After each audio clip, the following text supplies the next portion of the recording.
শুকনা গোবর দিয়ে রান্না বান্না করা জায়েজ আছে কিনা, শিশু বাচ্চাদের প্রসাবে ওযু ভাঙবে কিনা, আমার কাছে কারো টাকা পাওনা আছে কিন্তু তার সাথে এখন আর দেখা করা বা তার পাওনা টাকা ফেরত দেওয়ার সুযোগ নাই, তাহলে এই পাওনাদারের দেনা পরিশোধ কিভাবে করব বা তার দেনা থেকে কিভাবে মুক্তি পাবো।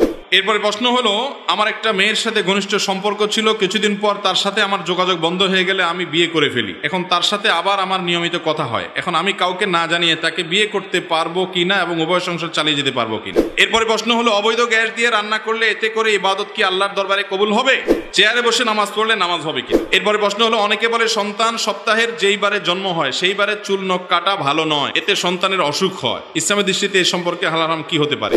যদি কোনো পুরুষ আমাকে রক্তদান করে থাকেন তাহলে কি তার সাথে আমার রক্তের সম্পর্ক সৃষ্টি হয়ে যায়। ছোট সময় অনেকের গাছের ফল চুরি করে খেয়েছি, আমরা এখন বুঝতে পারছি কিন্তু আগের গুনাহগুলো কিভাবে মাপ পেতে পারি। এরপরে প্রশ্ন হলো, অনেকে বলে সন্তান সপ্তাহের যেই বারে জন্ম হয় সেই বারে চুল নখ কাটা ভালো নয়, এতে সন্তানের অসুখ হয়, ইসলামের দৃষ্টিতে এ সম্পর্কে হালাল হারাম কি হতে পারে। আমাদের দেশে কত হাজার যে কুসংস্কার আছে, এরকম এটাও সেরকম একটা কুসংস্কার যে সন্তান যেই বারে জন্মগ্রহণ করছে, ধরেন সোমবারে জন্মগ্রহণ করছে, তাহলে সারা জীবন সোমবারে চুল নখ কাটা যাবে না। এটা সম্পূর্ণ ভুয়া ভিত্তিহীন একটা কথা, এরকম কোনো কথা কোরআন হাদিসে নাই, আপনি যে কোনো দিন চুল নখ কাটতে পারবেন। এরপরে প্রশ্ন হলো, আমার একটা মেয়ের সাথে ঘনিষ্ঠ সম্পর্ক ছিল, কিছুদিন পর তার সাথে আমার যোগাযোগ বন্ধ হয়ে গেলে আমি বিয়ে করে ফেলি, এখন তার সাথে আবার আমার নিয়মিত কথা হয়, এখন আমি কাউকে না জানিয়ে তাকে বিয়ে করতে পারবো কিনা এবং উভয় সংসার চালিয়ে যেতে পারবো কিনা। ভাই, যদি আপনার দুইটা বউ চালানোর মতো ক্ষমতা থাকে এবং আপনি দোনো স্ত্রীর প্রতি সমতা বজায় রাখতে পারবেন এরকম মানসিক আত্মবিশ্বাস আপনার যদি নিজের প্রতি নিজের কনফিডেন্ট থাকে যে না আমি বিয়ে করার পর কারোর প্রতি বেশি টানবো না, বরং আমি ইনসাফ বজায় রাখতে পারবো, জুলুম হবে না, কোনো অবিচার হবে না, আমি ইনশাআল্লাহ সব ঠিকঠাক মতো করতে পারবো, এটা যদি কনফিডেন্ট থাকে, আর্থিক সঙ্গতি যদি থাকে, শারীরিক সঙ্গতি যদি থাকে, আর প্রথম বউ এবং তার বাপের বাড়ির পক্ষ থেকে মাইদ্য দিলে সেটা খাওয়ার যদি ক্ষমতা থাকে, তাহলে সেক্ষেত্রে আপনি করতে পারেন। কথা বুঝতে পারছেন? এক কথায় শরীয়তের দিক থেকে কোনো বাধা নেই, আপনি যদি সব দিক সামলাইতে পারেন আলহামদুলিল্লাহ, শরীয়ত আপনার জন্য অনুমোদন করেছে, আপনি করতেই পারেন। তবে বিবাহ বহির্ভূত যে সম্পর্ক, তার সাথে এখন যোগাযোগ করতেছেন, আগে একসময় যোগাযোগ ছিল, সেটা হারাম। হয় বিয়ে করবেন আর নাহলে যোগাযোগ বিচ্ছিন্ন। আগের কোনো সম্পর্ককে নতুন করে যদি নাড়া দেন এবং নতুন করে কথাবার্তা বলেন এবং যোগাযোগ রক্ষা করা শুরু করেন, তাহলে এটা এক প্রকারের জেনা এবং মূল জেনার দিকে এটা নিয়ে যেতে পারে, বিদায় ওই পথ থেকে বেরিয়ে আসতে হবে। যদি কোনো পুরুষ আমাকে রক্তদান করে থাকেন তাহলে কি তার সাথে আমার রক্তের সম্পর্ক সৃষ্টি হয়ে যায়, এবং ওই পুরুষ যদি আমাকে বিবাহ করতে চায়, ইসলাম এই সম্পর্কে হালাল হারাম কি হতে পারে। এটা একটা দরকারি প্রশ্ন, যে কেউ যদি কাউকে ব্লাড দেয়, রক্ত দেয়, আমরা জানি রক্ত সম্পর্কীয় মানুষগুলো মাহরাম হয় সাধারণত, যদিও সব রক্ত সম্পর্কীয় ওরা মাহরাম হয় না। যেমন চাচাতো ভাই, একটা মেয়ের চাচাতো ভাই, সে তার রক্ত সম্পর্কীয় আত্মীয় কিন্তু সে তার মাহরাম না, যার কারণে চাচাতো ভাইয়ের সাথে বিয়ে জায়েজ আছে। এটা হলো প্রথম কথা। দ্বিতীয় কথা হলো, রক্ত দিলে একজন আরেকজনকে রক্তের সম্পর্ক সৃষ্টি হয় না। রক্তের সম্পর্ক সৃষ্টি হয় হলো জন্মসূত্রে যাদের সাথে ব্লাডের সম্পর্ক আছে তাদের সাথে, এছাড়া আলগা রক্ত দিলে অসুস্থতা জনিত কারণে বা কোনো কারণে তার ভিত্তিতে কোনো রক্তের সম্পর্ক সৃষ্টি হয় না। আর কোনো মেয়ের সাথে কোনো ছেলের বিয়ের জন্য রক্ত সম্পর্ক হলেই বিয়ে করা যাবে না, ব্যাপারটা তা না। মাহরামের একটা তালিকা আছে, 14 জন পুরুষ, এদের সাথে মেয়ের বিয়ে জায়েজ নাই। কিন্তু রক্ত সম্পর্কীয় আত্মীয়র তালিকা আরো বড়, যেমন এই যে চাচাতো ভাইয়ের কথা বললাম, সেই রক্ত সম্পর্কীয় আত্মীয়, অথচ তার সাথে বিবাহ জায়েজ আছে। এরপরে প্রশ্ন হলো, অনেক পিতামাতা আছেন যারা সন্তান জন্মের পর আকিকা দেয় না, কিন্তু ঘটা করে জন্মদিন পালন করে এবং বিবাহ বার্ষিকীও পালন করে থাকেন, এ সম্পর্কে ইসলাম কি বলা আছে। এটা হলো গাছের গোড়া কেটে আগায় পানি দেওয়ার মতো। গাছের গোড়া কেটে কোথায় পানি দিচ্ছে? আগায় পানি ডালতেছে। আকিকা করা হলো সুন্নাত, আকিকা করা হলো নবী করিম সাল্লাল্লাহু আলাইহি সাল্লামের নির্দেশ। আকিকার খোঁজ খবর নাই, বিবাহ বার্ষিকী করতেছে, তারপরে আপনার জন্মদিবস উদযাপন করতেছে, অমুসলিমদের কালচার অনুসরণ করতেছে। দুঃখজনক অধ্যায় আমাদের সমাজে আছে। আরো একটা দুঃখজনক অধ্যায় আছে, সেটা কি জানেন? অনেকে আছে আকিকা দিতে চায় না, কয় এখন টাকা নাই তো পরে দেব। ভালো কথা, টাকা নাই, কিন্তু ওই লোকে মিষ্টি কিনে কেজি কেজি, আছে না নাই? ছেলে হয়েছে মেয়ে হয়েছে, মিষ্টি কিনে, আরে ভাই 10 কেজি মিষ্টি কিনতে যে টাকা যাচ্ছে এর সাথে আর কিছু দিলেই তো আকিকার ছাগলের টাকা হয়ে যায়, ঠিক না ঠিক? যারা মিষ্টি খাইতে চায় তারাও বোকা, যে খাওয়ায় সেও বোকা। যে খাওয়ায় সে বোকা কেন? কারণ সে সবাইকে মিষ্টি দিতে দিতে গড়ে ওই আকিকার সমান হয়ে যায়। মিষ্টি দিল কিন্তু ছাগল খাওয়াইলো না, তাহলে আকিকার সুন্নতটা মিস হয়ে গেল, অযথা টাকা নষ্ট হলো। আর অনেকে আছে ছেলে হয়েছে বলে ভাই মিষ্টি খাওয়ান। আরে ভাই আটার দলা খাবেন কেন? শরীয়ত তো, ইসলাম তো আপনাকে গোশতের টুকরা খাইতে বলছে, আকিকা সেটা না খায় আটার দলা খায়, আছে না নাই? তো এই জন্য সন্তানের জন্মের পর আপনি মিষ্টি কিনেন, কিন্তু আকিকা আপনাকে দেওয়ার চেষ্টা করা উচিত। আকিকা দিলে সন্তানের অনেক দিক থেকে কল্যাণ হয়, উপকারিতা হয় এবং বাবা মার বাধ্যগত থাকে। বিয়ে হয় যেই ছেলে মেয়ের বিয়েতে তাদের মতামত না নিয়ে অভিভাবক তাকে মোটা অঙ্কের অর্থ মোহরানা উল্লেখ করেন, ইসলামে মোহরানা সম্পর্কে কি বলা আছে? ভাইরা আমার, ছেলে মেয়ে পাত্রপাত্রী তাদের অনুমতি ছাড়া কোনো বিয়ে ইসলামে হবে না। বাবা মা যত জোর করুক, ছেলে বা মেয়ে যদি রাজি না হয় কোনোদিনই বিয়ে হবে না। অনেক মানুষ আছেন এই ভুলটা করেন, মনে করেন যে বাপ মা জোর করছে তাই রাজি হয়ে গেছে। না, যদি অজাগায় কুজাগায় খারাপ জায়গা দিতে চায় তাহলে রাজি হবেন না। অনেক বাপ মা আছেন টাকা ছাড়া আর কিচ্ছু বুঝে না। ছেলে বিয়ে করাইতেও দেখে একটা টাকার বস্তা, মেয়ে বিয়ে করাইতে দেখে একটা টাকার বস্তা, আর ছেলে বিয়ে করাইতে দেখে একটা টাকার বস্তা এবং ময়দার বস্তা একসাথে। অনেক বাপ মা এরকম আছে না নাই? এগুলো জায়েজ নয়। সন্তানদের বিশেষ করে তারা যদি ন্যায্য কোনো দাবি রাখে সেটা শুনতে হবে। আর বিয়েতে যৌতুক নেওয়া হারাম, এ টাকা পয়সা দেখে বিয়ে করাও উচিত না। আমি একটা রিক্সা ভাড়া করে যাওয়া আসার জন্য, কিন্তু শুধু যাওয়ার পর আমি আসার জন্য তাকে আর খুঁজে পাই নাই, এমন অবস্থা টাকা কি করব?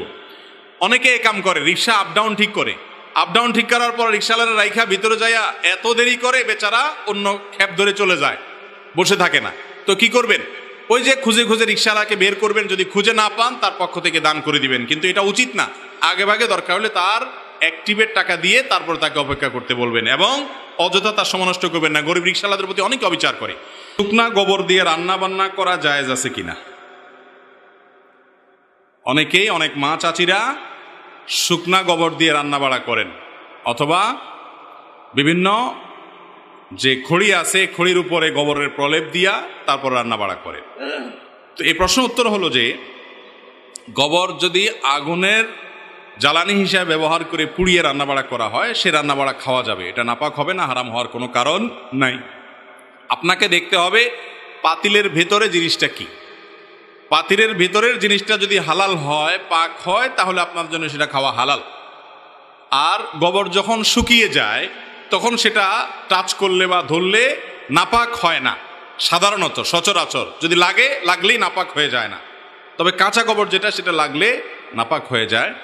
অতএব শুকনা গোবর যদি রান্না করেন, হাতে লাগলেও তখন দুর্গন্ধ হয়, তাহলে ধুয়ে ফেলবেন, শেষ, আর কোনো অসুবিধা নাই। কিন্তু গোবর দিয়ে বা গোবর দিয়ে যে সমস্ত লাকড়ি বা আপনার জ্বালানি তৈরি করা হয় গ্রামাঞ্চলে, সেগুলা দিয়ে পুড়িয়ে সেগুলোকে জ্বালানি হিসেবে ব্যবহার করে রান্নাবাড়া করলে, ভাত তরকারি রান্না করলে সে খাওয়াতে কোনো অসুবিধা না। সে খাবার নাপাক হবে না, সেটা হারাম হবে। দেখতে হবে যে আপনি যেটা খাচ্ছেন, চাল ডাল যে টাকা দিয়ে কিনেছেন, সেটা কি হালাল নাকি হারাম, এটা হলো মূল বিষয়।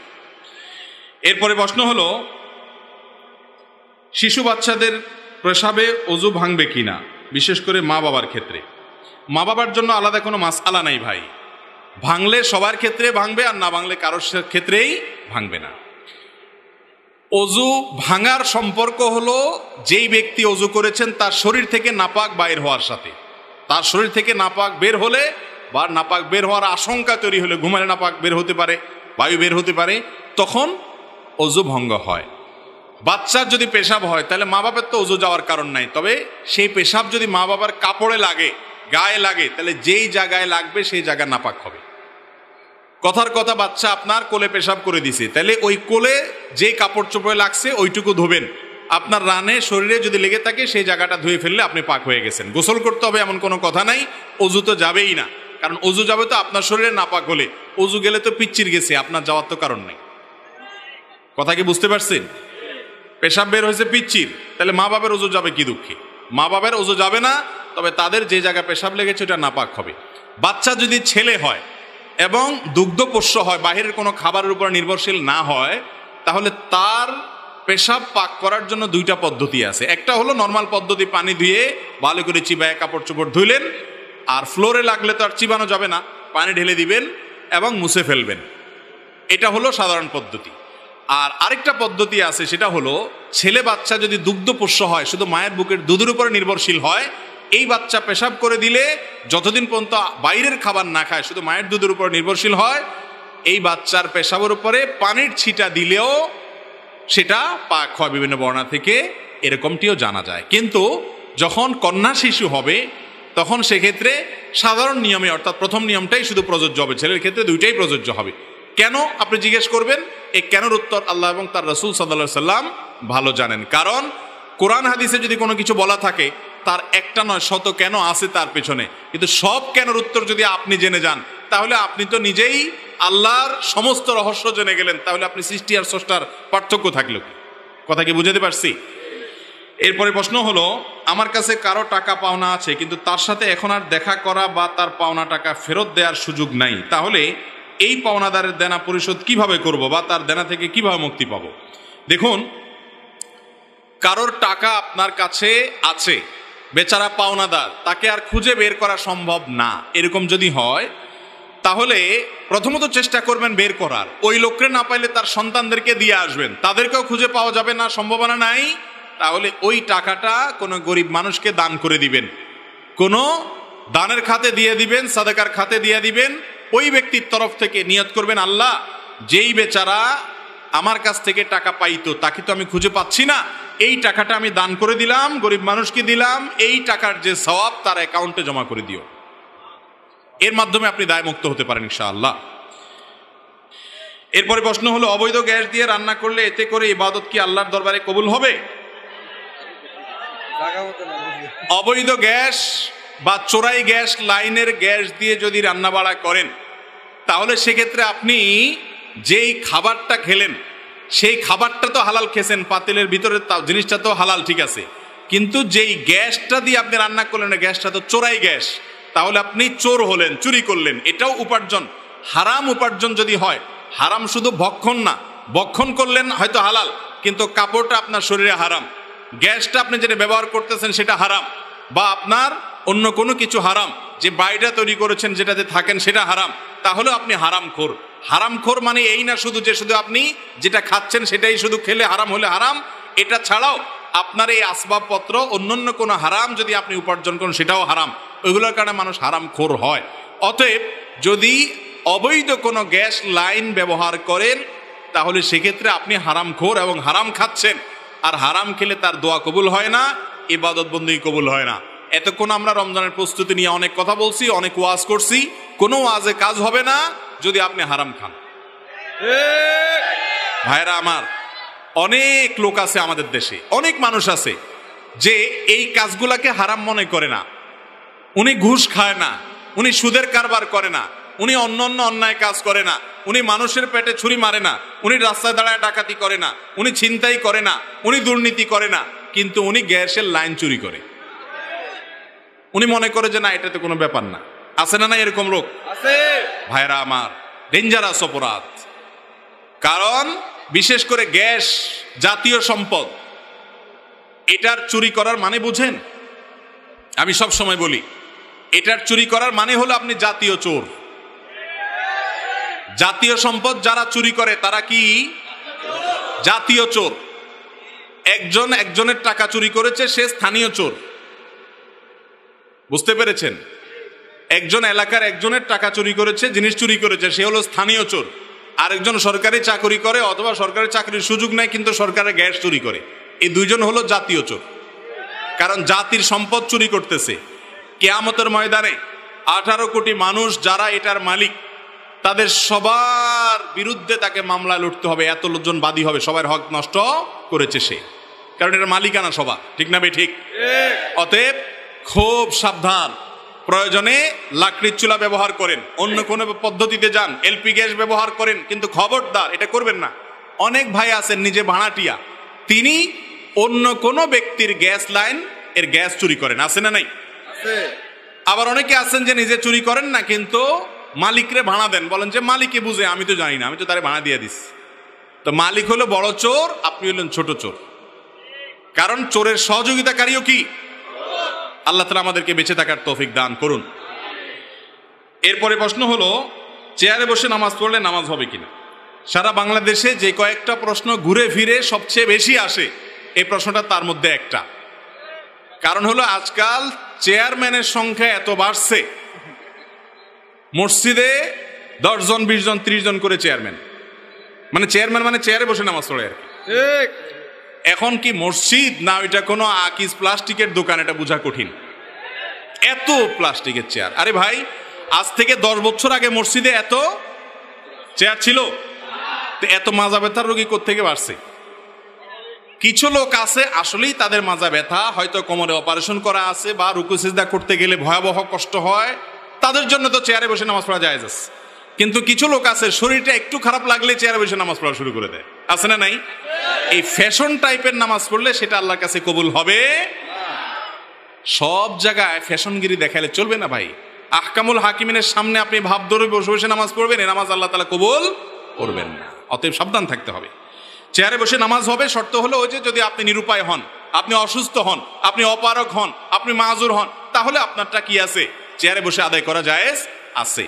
আর একটু শরীরটা আজকে খারাপ লাগতেছে এই জন্য আজকে চেয়ারে বসে গেলাম, জি না, এটা করা যাবে না। অনেক লোক আছে গাছে উঠে খেতে মাশাআল্লাহ 2-4 ঘন্টা এরকম উপুল হইয়া হইয়া ধান ক্ষেত নিরায়, সব ঠিক আছে, মসজিদে আসলে চেয়ারটা দাও, ইমাম সাহেব মুয়াজ্জিন সাহেব চেয়ারটা দেন, চেয়ারটা টাইন্দা নামাজ পড়ে, আছে না নাই? এটা নামাজ হবে না। হ্যাঁ, আপনি আসলেই অসুস্থ হলে, রুকু সিজদা অপারগ হলে দাঁড়াইতে পারেন তাহলে দাঁড়াবেন, রুকুরটা সিজদারটা চেয়ারে বসে ইশারা করে করবেন, জায়েজ আছে। আর যদি দাঁড়ানো থেকে বসারও ক্ষমতা নাই, কষ্ট হয়, অনেক গর্ভবতী মা আছেন যে 7-8-9 মাসের দিকে চলে গেলে শরীর এত ভার হয়ে যায়, রিস্ক হয়ে যায় পড়ে যাওয়ার, তারা বসে বা চেয়ারে নামাজ পড়তে পারবেন। এটা হলো মাজুর এবং সত্যিকারের অপারগ ব্যক্তির জন্য। একটু শরীর খারাপ, একটু আজকে ভালো লাগতেছে না, দুর্বল লাগতেছে, আর চেয়ারে বসে নামাজ শুরু করলাম, হবে না। এরপরে প্রশ্ন হলো, ইমাম সাহেব আসরের নামাজ ভুলে 3 রাকাত পড়ে ফেললে আবার কি পুনরায় 4 রাকাত নামাজ আদায় করতে হবে? ইমাম সাহেব আসরের নামাজ বা জোহরের নামাজ বা এশার নামাজ, যে কোনো নামাজ যত রাকাত পড়ার কথা তার আগের রাকাতে বসে গেছে, 4 রাকাত আরেকটা 3 রাকাতে বসে গেছে। মুসল্লি হিসাবে, মুক্তাদি হিসাবে আমরা পিছনে যারা আছে তারা লোকমা দেব, কি দিতে হবে? ভুল ধরায় দিতে হবে। ভুল ধরাবেন কি বলে? মাশাআল্লাহ, এলাকার মানুষ তো অনেক ভালো জানে, দেখা যায়। সুবহানাল্লাহ, আল্লাহু আকবার, মাশাআল্লাহ মাশাআল্লাহ। এই মাশাআল্লাহ তো বেশিরভাগ মানুষ জানে না, আপনারা কিভাবে জানলেন? আমাদের দেশে বেশিরভাগ মানুষ ইমাম সাহেবের লোকমা দেয় আল্লাহু আকবার দিয়া, আল্লাহু আকবার দিয়া না, কি দিয়া লোকমা দিতে হবে? সুবহানাল্লাহ দিয়ে। কেন জানেন? কারণ সুবহানাল্লাহ বলতে হয় আশ্চর্যজনক কিছু দেখলে, সেটা ইতিবাচকভাবে আশ্চর্যজনক হতে পারে, নেতিবাচকভাবে হতে পারে। আপনি বিশাল বড় একটা কাঁঠাল দেখলেন, দেখে বললেন সুবহানাল্লাহ, আশ্চর্য, আল্লাহ পবিত্র। আবার কোনো ভুল কিছু দেখলেন, অন্যায় কিছু দেখলেন, তাও বললেন সুবহানাল্লাহ, আল্লাহ পবিত্র। এটা আশ্চর্যজনক কিছু দেখে বলতে হয়। আল্লাহু আকবার বলতে হয় কোনো অর্জন হয়ে গেল, আল্লাহু আকবার, বড় কিছু ঘটে গেছে। এখন ইমাম সাহেব 4 রাকাতের জায়গায় 3 রাকাত নামাজ পড়ে ফেলছে, আপনারা সব বলছেন আল্লাহু আকবার, মানে ইমাম সাহেব কিছু একটা ঘটায় ফেলছেন। আপনি আসলে তো ঘটায় নাই, ওটা বড় ভুল হয়েছে, তাই না? এই জন্য সুবহানাল্লাহ বলতে হয়। তো 4 রাকাত আলা নামাজ ইমাম যদি 3 রাকাতে বসে যান, তাহলে মুসল্লিরা পেছন থেকে সুবহানাল্লাহ বলে উঠবে, ইমাম সাহেব দাঁড়ায় যাবে। আর যদি ইমাম সাহেব মুসল্লি সব এক গ্রুপের লোক হয়, অর্থাৎ কারোর কোনো খবর টবর নাই, 3 রাকাত 4 রাকাত হুঁশদিশ কিছু নাই, সব তাদের চিন্তাধারা আরশে আজিমের উপরে ছিল বা সিদরাতুল মুনতাহা বা উপরের জগতে ছিল, খবর নাই কয় রাকাত হয়েছে, এরকম যদি হয় তাহলে কি করবে? তাহলে সেক্ষেত্রে ইমাম সাহেব সালাম ফেরানোর পর যদি টের পায় যে রাকাত 3টা হয়েছে আর ইমাম সাহেব কথাবার্তা না বলে থাকে, দাঁড়ায় যাবে, দাঁড়া আরেক রাকাত পড়ে সিজদা সৌদি নিবে, নামাজ হয়ে যাবে। আর যদি কথাবার্তা বলছে, উঠা বসা করছে, এদিক সেদিক গেছে, এরপরে ধরা পড়ছে রাকাত সংখ্যা কম ছিল, তাহলে এবার কি করবে? আবার শুরু থেকে নামাজ পড়তে হবে। আজকাল তো রাকাত সংখ্যা কম না বেশি এটা নিয়েও মুসল্লিরা সন্দেহের মধ্যে পড়ে যায়। ওই যে একটা গল্প আছে না, যে কোন বেটা একবার ইমাম সাহেবকে বলছে, হুজুর রাকাত আজকে 3টা হয়েছে, 4টা হয়নি। বলে কিভাবে 3টা? কেউ ধরতে পারলো না, আমারও সন্দেহ হচ্ছে না, তুমি কিভাবে নিশ্চিত হইলা? বলে যে আমি 100% নিশ্চিত 3টা হয়েছে রাকাত। বলে কিভাবে হইলা? বলে হুজুর আমার দোকান হলো 4টা, প্রত্যেক রাকাতে একটা করে দোকানের হিসাব করি আমি, আজকে এখনো একটা বাকি আছে, অতএব নিশ্চিত আপনি রাকাত 3টা পড়ছেন। তো এইরকম একটা জামানার মধ্যে আমরা এখন চলে আসছি না আসি নাই? আল্লাহ তাআলা আমাদেরকে মনোযোগের সাথে নামাজ আদায়কারী হওয়ার তৌফিক দান করুন। তো ইমাম সাহেবের ভুল হওয়াটা অস্বাভাবিক না। আবার এটা আরেক মুসিবত, আমাদের দেশে ইমাম সাহেবদের ভুল হলে আর রক্ষা নেই। মুসল্লিরা মনে করে হায় হায় ইমাম সাহেবের আবার ভুল হবে কেন? ভাইরা আমার, এটা মূর্খতা। যে মানুষ ইমাম সাহেবের ভুলে আশ্চর্য হয় সে মানুষটা হলো মূর্খ। কারণ ইমাম সাহেব মানুষ, তার ভুল হতে পারে। ইমাম সাহেব তো ইমাম সাহেব। স্বয়ং রাসূল করিম সাল্লাল্লাহু আলাইহি সাল্লাম একবার নামাজের রাকাত সংখ্যা তার ভুল হয়ে গিয়েছিল। সালাম ফিরানোর পরে সাহাবীরা পেছন থেকে বললেন, ইয়া রাসূলুল্লাহ আনাসিতা আম কুসিরাতিস সালাহ, আপনি ভুলে গেছেন নাকি রাকাত একটা কমাই দিয়েছে আল্লাহ তাআলা? সাহাবীরা পেছন থেকে বলতেছে। তাহলে রাসূল আকরাম সাল্লাল্লাহু আলাইহি সাল্লামের যদি রাকাত সংখ্যা ভুল হয়, আপনার ইমাম সাহেবের হতে পারে কি পারে না? আমাদের সমাজের বেশিরভাগ মানুষ চায় আমরা নিজেরা চোর, বাটপার, দুর্নীতিবাজ, টুনচোর, গমচোর, 2 নম্বর, মিথ্যুক, বাট, যত রকমের বদমাইশি আছে সব করব, আর আমাদের ইমাম সাহেবটা হবে একেবারে ফেরেশতার মতো সোজা। ইমাম সাহেবটা হবে এরকম যে সে ভাজা মাছটা উল্টে খেতে পারে না, আর আমি হব দুনিয়ার বাটপার। এটা কোনো আদর্শ মুসল্লি বা মুক্তাদির কাজ হতে। এই দেশে যত ফতোয়াবাজি, যত মাসআলা দিয়া খোঁচাখুচি, এগুলো সব 2 শ্রেণী মানুষের বিরুদ্ধে হয়। এক হলো মহিলাদের বিরুদ্ধে, আর একটা হলো হুজুরদের, ইমাম সাহেবদের বিরুদ্ধে। সব হুজুর না, ইমাম সাহেবদের বিরুদ্ধে যত খোঁচাখুচি মাসআলা মানুষ জিজ্ঞেস করে। ঠিক না ঠিক? ভাইরা আমার, অতএব মনে রাখতে হবে ইমাম সাহেব বেচারার ভুল হতে, শুধু ভুল হতে পারে তা না। এই যে আপনার কাবার ইমাম সাহেবরা, তাদের তেলাওয়াতের মধ্যে একবার সম্ভবত সূরা কুল কাফিরুন না জানি সূরা ফাতিহাতে হারামের একজন বড় ইমামের ভুল হয়েছে, আয়াত উনি পাচ্ছেনই না, পেছন থেকে লোকমা দিতে দিতে তারপরে লাইন পাইছে। আমাদের দেশে হলে বলতো যে এই লোকরই ইমাম বানাইছে যে এত ছোট্ট সূরা ভুল করে বসে আছে। আপনারা ইমাম সাহেবদের ভুলটাকে খুব কঠিনভাবে দেখার কারণে এই যে রমজান আসতেছে, অনেক মসজিদের হাবেজ সাহেবরা তারা নিজেরা একটা সিস্টেম করে নেয়, মাইতোরা হাজি বগয়ম তুমোরা হাজি বগো। বুঝেন? মানে হলো তোমারে আমি হাজি সাহেব বলবো, আমার তুমি হাজি সাহেব বলবো। তোমার ভুল হবে আমি ধরবো না, আমার ভুল হবে তুমি ধরবো না, আমরা পরে হিসাব নিকাশ করে নেবো। কারণ মুসল্লি এগুলা সব যে পরিমাণ মূর্খ সূর্খ, ভুল হলে বলবো কি হাবেজ সাহেব নিয়ে আইছে, ভুল হয় কেন? ভুল হওয়া মানুষের কাজ না, মানুষের স্বভাব না, মানুষ মানেই ভুল। অতএব এটাকে অনেক বড় করে দেখা যাবে না।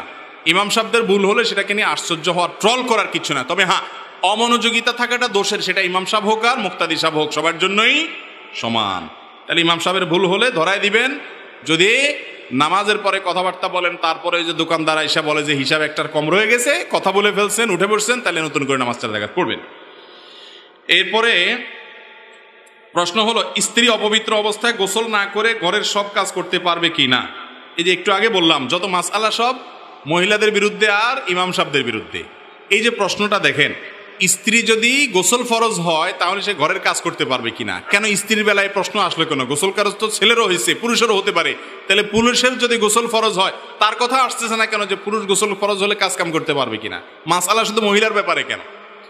অনেক গ্রামে দেখবেন এখনো মুরব্বীরা ওই মহিলাদেরকে অত্যাচার করে। হ্যাঁ, গোসল ফরজ হয়েছে, গোসল না করে বাসার কাজ করা যাবে না, বুঝলাম। তো ছেলেটা যে করে, সেটা যে শুয়ে রয়েছে বা অন্য কাজ করে, ওইটার ব্যাপারে কোনো মাসআলা নাই। শরীয়তের মাসআলা নারী পুরুষ সবার জন্য সমান।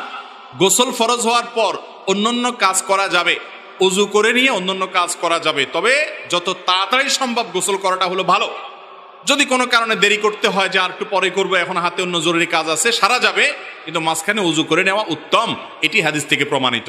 যদি বিনা ওযুতেও করে তাতে বড় কোনো গুনাহ হবে না, কিন্তু কাজটা অনুত্তম, অনুচিত কাজ, অপবিত্র অবস্থায় অন্য কাজ করা, করলে সেটা বড় কোনো গুনাহ হবে না। এটা নিয়ে বাড়াবাড়ি করা, এটা নিয়ে খুব বেশি আপনার আদা জল খেয়ে লেগে পড়া উচিত নয়।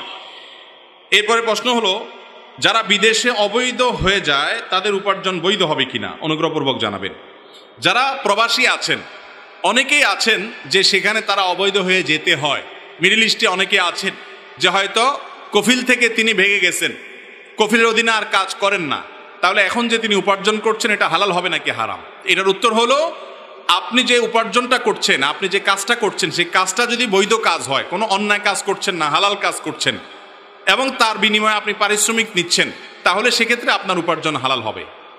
আপনি যে ভেগে এসেছেন বা দেশের নিয়ম লঙ্ঘন করে অবৈধ হয়ে গেছেন, সেটা ভিন্ন অন্যায় কাজ, সেটার জন্য ভিন্ন গুনাহ হবে, কিন্তু তাই বলে আপনার উপার্জনটা হারাম হবে না। কারণ উপার্জনটা হবে শ্রমের বিনিময়ে পারিশ্রমিক নেওয়া। শ্রমদার দিচ্ছেন বৈধ খাতে, পারিশ্রমিকটা হালাল হবে। আর যদি আপনি অবৈধ কাজ করেন তাহলে আপনি সরকারের খাতায় বৈধ থাকলেও আপনার উপার্জন কি হবে? হারাম হয়ে যাবে। তবে প্রবাসে যারা আছেন, বিশেষ করে মিডল ইস্টে, আমি জানি যে তাদের অনেকে আছেন অবৈধ হয়েছেন তারা সাধে না, কফিলের অত্যাচারে, কফিলের বাটপাড়ির কারণে সে মিথ্যা কথা বলেছে, প্রতারণা করেছে, জুলুম করছে, বাধ্য হয়ে সে পলায়ে যেতে হয়, আসারও রাস্তা থাকে না, নিরুপায় যদি হয় আল্লাহ তাআলা তাকে মাফ করবেন, ইনশাআল্লাহ তার কোনো গুনাহ হবে না।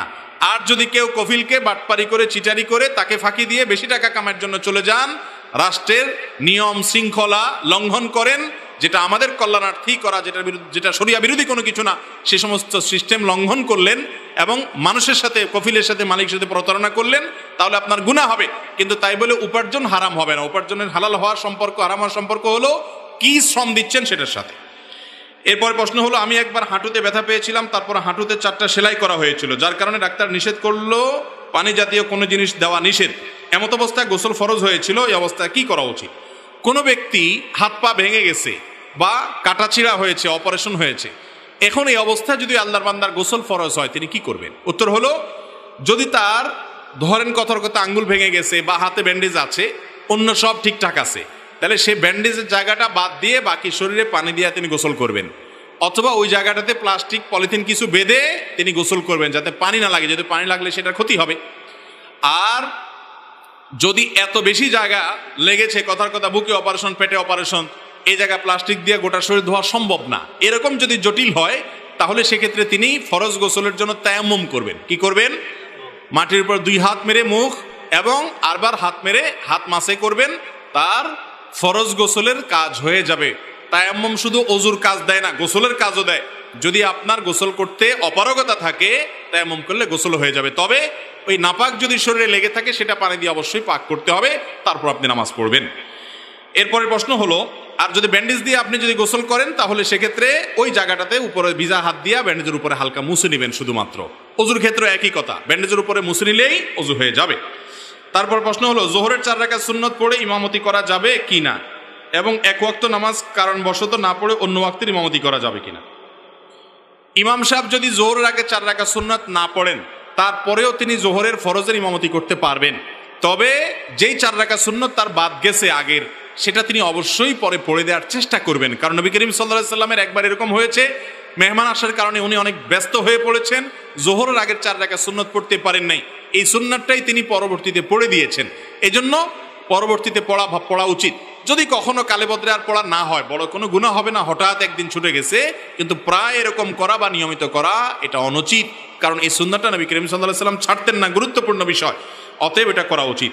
কিন্তু এর মানে এই না যে সুন্নত না পড়লে তার ইমামতি হবে না, সুন্নত না পড়লেও কি হবে? ইমামতি হয়ে যাবে। আর এক ওয়াক্ত নামাজ না পড়ে অন্য ওয়াক্তের ইমামতি করা যাবে কিনা, এর উত্তর অবশ্যই আগের ওয়াক্তের নামাজ পড়তে হবে, তারপরে পরের ওয়াক্তের নামাজ পড়বেন। ইমামতি করেন আর মুক্তাদি হন, যাই হন না কেন, আগের ওয়াক্ত, ধরেন ফজর নামাজ বাদ গেছে, তাহলে আপনার এখন জোহরের সময় হয়েছে, আগে জোহর পড়বেন না আগে ফজর পড়বেন, তারপরে কি পড়তে হবে? জোহর পড়তে হবে। এটা মুসল্লির জন্য তা, ইমামের জন্য তা। ছোট সময় অনেকের গাছের ফল চুরি করে খেয়েছি, আমরা এখন বুঝতে পারছি, কিন্তু আগের গুনাহগুলো কিভাবে মাপ পেতে পারি? এই চুরি করে নাই এমন মানুষ পাওয়া কঠিন। হুজুর, গায়রে হুজুর সবাই আমরা কম বয়সে এই চুরিটা ছোটবেলায় আমাদের হয়ে গেছে, তাই না? এই জন্য এই প্রশ্নটা সব জায়গায় গেলেই পাবলিক করে প্রায়। দেখেন, ছোটবেলা যাদের গাছের ফল টল চুরি করে খাইছেন, বেশিরভাগই চাচা জ্যাঠা আশপাশে ময়মুরব্বী হবে, ঠিক না? কারণ আরেক গ্রামে করে তো যা চুরি করেন নাই। তো এই জন্য কারো সুপারি চুরি করে বিক্রি করে ফেলছেন, কারো ডাব চুরি করে খাইছেন, এগুলা ওই মুরব্বীরা বেঁচে থাকলে যা মাপ চাবেন। মাপ চাইলে কোনো মুরব্বী সাধারণত মাপ না করার কথা না, ঠিক না ভাই? ঠিক। এত বছর পরে যদি মাপ চান, চাচা মিয়া ঠিকই মাফ করে দিবে।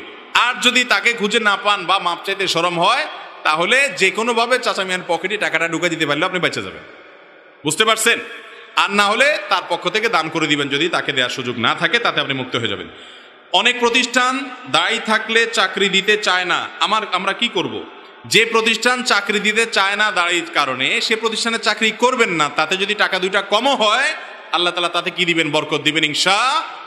আরে ভাই, জান্নাত পেতে চাইলে তো স্যাক্রিফাইস করতে হবে, ত্যাগ করতে হবে। সামান্য একটু চাকুরিকে স্যাক্রিফাইস না করতে পারলে আল্লাহর কাছে অনন্ত অসীমকালের জান্নাত কিভাবে আশা করবেন? এজন্য হিম্মত থাকতে হবে। অনেকেই এই ধরনের চাকরিকে স্যাক্রিফাইস করার পর দেখা গেছে আল্লাহ তাআলা তাকে আরো বেটার এবং ভালো কিছু দান করেছেন। সবাসের পর কি ফরজ গোসল না করে কাজকর্ম করা যাবে কিনা একটু আগে উত্তর দিয়ে ফেলেছি।